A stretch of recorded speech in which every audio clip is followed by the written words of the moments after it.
What's up, everybody? It's your girl Melissa Renee, and this is Bella Minded. And subscribe, click that button. Yes, I gotta start over. Okay, what's up, everybody? It's your girl Melissa Renee, and this is Bella Minded. And before I get into anything, whatever topic I'm about to discuss, I need you all to go ahead and subscribe. Click that subscribe button so you can go ahead and follow me and be updated with all of my new videos. So lately, I have not put out a video in the last 3 weeks, and I am going to tell you exactly why that is in one moment. But I also want to let y'all know, before I get into why I've been MIA, I want y'all to understand that my platform is all about promoting and supporting individuality, thinking independently, and critical thinking. So please definitely comment below your opinions. Doesn't matter if you agree or disagree with me. This is all about growing, and this is all about challenging each other's views so that we can just grow as a whole and be better, gain some perspective. Let's get into why I've been MIA. So I've been MIA for the past 3 weeks, and that is due to me having COVID. So I'm going to kind of tell y'all my experience in having COVID. So I got COVID, this is a little over probably 3 weeks ago. It's probably 3 weeks ago. I actually did a video already for it, but I lost the footage. That's neither here nor there. Let's proceed. Caught COVID from my son, my 14-year-old son. He caught COVID from going to school. I live in South Carolina, Somerville. Here in the county that I live in, they do not mandate masks, so they don't necessarily encourage the children to wear masks. They also don't encourage the adults or the staff members to wear masks either. It's just what it is. It doesn't mean that he caught it at school. He could have very well caught it on the bus. They do, however, have a mandate for masks on the bus. Don't ask me why. I don't know. That's just the way they decide to do things. So with that being said, it's a lot frequently with kids being out of school due to COVID or close contact of someone having COVID. But at the end of the day, he came home. He had symptoms. His first couple of symptoms, he complained about having a headache. He complained about fatigue. He complained about a sore throat. My daughter then came and complained about having a sore throat and a runny nose. My son, my youngest son, who's 4, he then started coughing and having a stuffy runny nose as well. Then my husband started to feel bad, and then it came to me. All 5 of us ended up catching COVID in this household. We all had different experiences though. That's the funny thing about COVID. Even though we all was in the same household and had COVID, we all had different experiences. The person who had the least symptoms in our household was my daughter. She just had, like I said, a sore throat. She had a runny nose. It didn't even last that long. By the time maybe the 3rd day of her not feeling well, the only symptoms that was lingering for her was her nose. It was running, and it would be stopped up, and then it would be running again. And then eventually, she didn't have any of that. My oldest son, who brought it home to us, he started off with just a headache, coughing, having sore throat. Then by the time he got to the end of his first week, he started having a fever. His fever ran up to like 103. Once his fever surpassed, that happens like over the span of 3 days, he had a fever. That week, the second week of him having COVID, his symptoms lightened up and he was back to normal. He was fine. My youngest son, He didn't have a fever. He had a runny nose, like I said. He had some congestion. I believe he had no sense of taste because the food that I usually make for him that he would eat and enjoy, he wasn't really eating that much, But that could be fatigue, tired, loss of appetite, or I'm believing it was his taste because he would say he was hungry, he would want to eat it, he would eat a little bit and then he would be disinterested after that. I assume that was the case because me and my husband had those same symptoms. We lost our smell, we lost our taste. My husband, he did experience having chills. He did also experience having a fever. He also experienced body aches.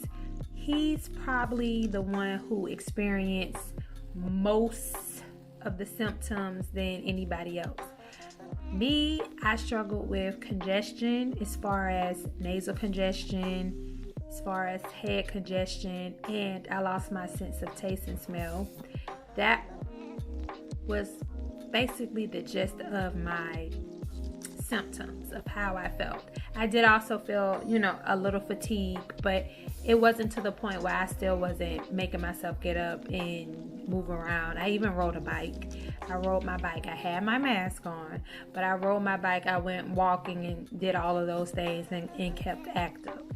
I said all of that to say that all of the symptoms that I named, for one, they varied from person to person, despite the fact that we were all under one roof.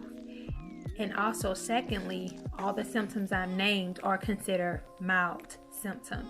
You can look it up for yourself with COVID and look at the mild symptoms, and they will speak of fever being a mild symptom, headaches being a mild symptom, coughing mild symptoms, sore throat mild symptoms, fatigue mild symptoms, lack of taste, smell, mild symptoms. I believe I named sore throat as a mild symptom. All of those things are considered mild symptoms.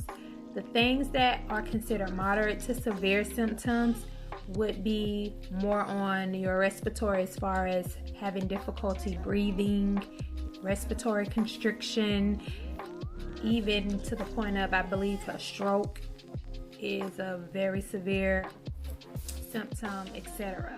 So everything I named with us, it was considered mild symptoms. I say all of that to say that I am grateful and blessed that we had mild symptoms. However, I do feel like the way our lifestyle is in the household as far as health has a lot to do with it. Some people may disagree, which I understand, but I feel strongly of that. If you notice in the beginning when they talk about COVID, a lot of the things that they talked about was how people who have underlying health condition may probably or most likely be the ones who suffer from more moderate to severe symptoms, because COVID kind of attacks and preys on the people who have underlying health conditions. And most people who suffer from underlying health condition is our elderly and our senior citizens, unfortunately.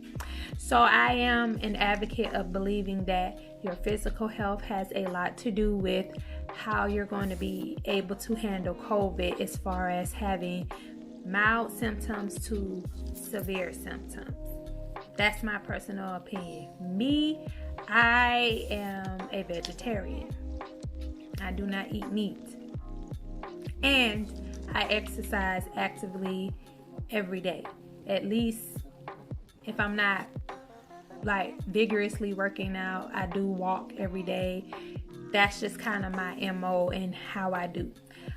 The way we are in this household, yes, other people in my household eat meat. I'm the only one who doesn't eat meat, but I do make sure, like, my family, when they do consume meat, it's mostly chicken or poultry of some sort, or fish. We really don't do beef in our home. We really don't do pork in our home. We definitely don't consume a lot of dairy. We do almond milk and those things, and we do dairy substitute. So when it comes to the way we eat, I'm not saying that it's the healthiest, but we are transitioning into having more healthy options in our household. So I do feel like all of those things very well had a lot to do with the way that we dealt with COVID. Now, as far as I know, people speaking on comparing COVID to the flu. Do I feel like COVID is synonymous to the flu? And I would have to say, no, I do not. Whereas I'm not saying that COVID is worse than the flu. It varies person to person, like I said previously. And the fact that I had flu in November of 2019 and I felt horrible when I had the flu. I had a fever that ran up to 104. I had difficulties breathing. I had all kind of issues going on. I had nausea going on. I had bad congestion going on. Sore throat, headache. It was the worst. Like that, I felt horrible when I had the flu. It was just the worst feeling ever. And compared to my experience with COVID, the flu definitely was the worst. If I had to compare it on a physical standpoint, the flu was the worst for me. On a mental standpoint, I would say COVID probably was the worst, only because not being able to taste and smell, that I feel can trigger the mind. Like that's some other stuff. Like imagine eating something and in your mind you already, relate how it tastes, and then you eat it and it's like, what the hell is this? So that was very mentally draining for me. Like I didn't like it at all, and it made it hard. However, I will say one thing that I taste and didn't have a problem tasting was fruits and vegetables. Like I could taste an orange, an apple, grapes. I could taste every fruit there was. That's why I ate a lot of fruit and stuff while I had COVID, because that was like the only thing I really could taste. I really couldn't taste anything else. But going back to the flu, like I said, I had it in November 2019, and from remembering that experience was worse than the experience I had with COVID on the physical aspect. And if like my symptoms were drastically different. Like with COVID, I just said I had congestion and I had, loss of taste and smell. I didn't have a fever, didn't have a sore throat, didn't have chills, didn't have body aches, didn't have any of those things. But I had all of that when I had the flu. So I do believe that they are different. Like, I believe they are different. They have their own lanes, but I won't say that one is worse than the other, because you can still be hospitalized with the flu. You can still get pneumonia and all of those things with having the flu. So I won't say one is worse than the other. I will definitely say that they are different, though. I would not categorize them to say, oh, you had COVID. That's, if I had to explain to somebody like, well, just think about having the flu. No, it's not having the flu, because I can honestly say I definitely had my taste and my smell when I had the flu. I'm not gonna lie, y'all. Like that not tasting and not smelling stuff, that shit, that's a whole nother monster. You just forget about the little things. The little things, you don't think about your taste and actually smelling stuff. So when it actually happens, it's like, what the entire, Anyway, so I will say that if you get COVID, the one thing I would tell you is definitely take your vitamins, have elderberry, have zinc, have B12, have vitamin D. Definitely drink your teas. I drank tea. The least I drank tea was at least once a day. Some people might tell you to drink it at least twice a day. I think it just depends on the severity of your symptoms.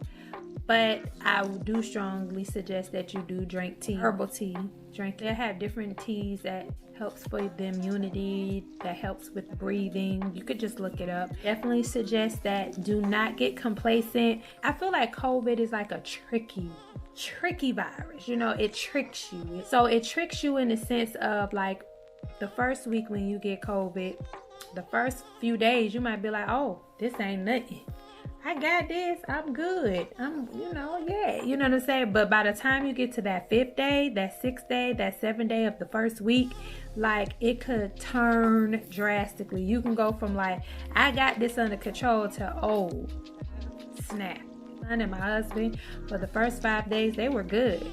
Doing just fine, not a problem. It was the 5th, 6th, 7th day, fever came kicking in, and with my husband, like, the body aches kicked in, the chills kicked in. Like it's a lot of things that kicked in like towards the end of that first week and to going into that second week.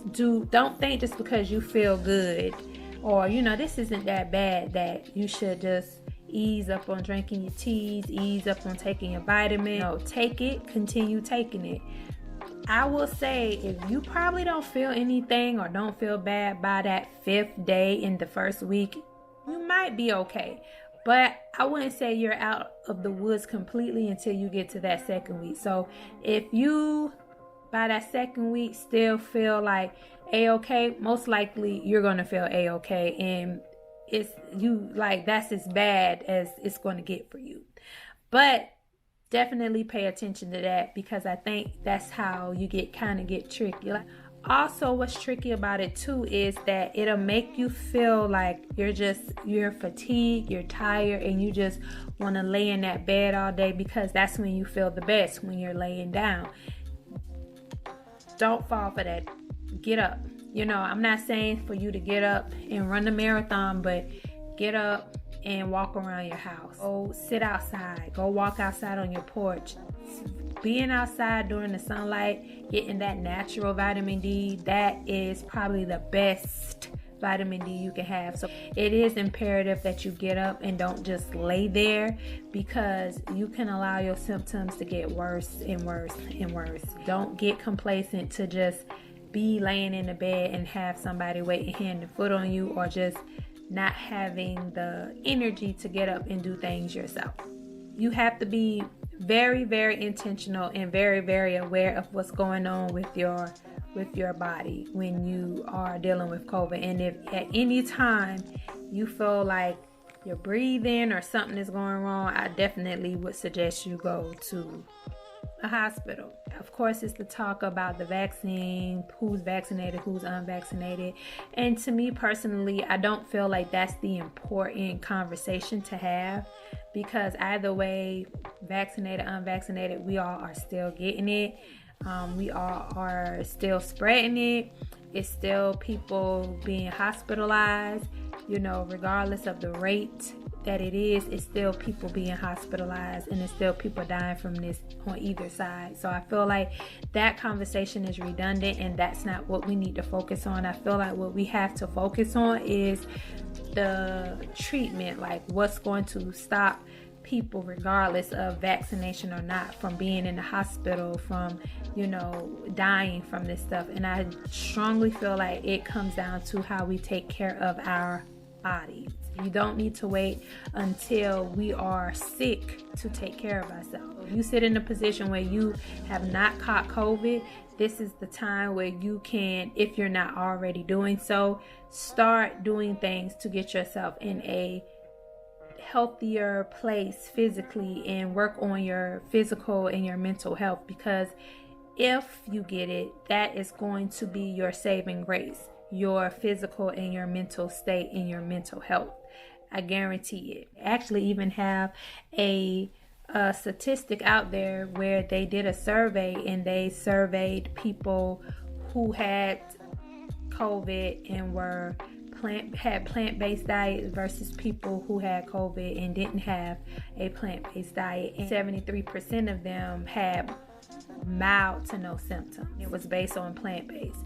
So if that doesn't tell you that your health has a lot to do with it, then I don't I don't know what else to tell you, because I mean, and that's with anything. That just doesn't fall with COVID. We're talking about COVID because this is what's going on. We're in the pandemic right now, but that doesn't just apply to COVID. It's a lot of things, that illnesses and sicknesses that we can definitely prevent based on the way that we take care of our bodies and being in tune with our bodies. And what's so important is listening to the signals of our bodies. Like, our bodies give us signs and tell us things about what's going on with us, but you have to be aware, you have to be in tune, and you have to, intentionally pay attention to what your body tells you. Like, just don't wait until it's too late. Start doing what you need to do now. I just want us to be kind of conscious of these things. I don't think we understand that health is definitely wealth, and our health definitely the key to our long fortune and having a long withstanding full life. That's my experience. If y'all have any questions, please comment below with any questions you might want to ask me, and I will definitely answer them for you. I definitely feel like, be safe out there. Do what's best for you.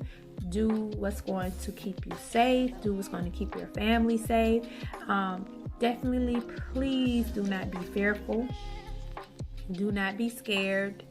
Don't feel like life is over and, it's not a death wish or a death sentence. Just be conscious and just safe. I'm a person who strongly believes that people are fearful because of lack of knowledge. You get more knowledge, you tend to not be so afraid. We fear the unknown. So just get as much information as you can. So I'm blessed. I'm here. I'm okay. If you like this video, please thumb up it. If this video was helpful, please thumb up. And you know what? Y'all be beautiful like y'all are. Keep that beautiful mind. Keep thinking independently. And just be safe out there. I love y'all. And I'll see y'all next time. Peace. Does this hinder the confidence within our growing?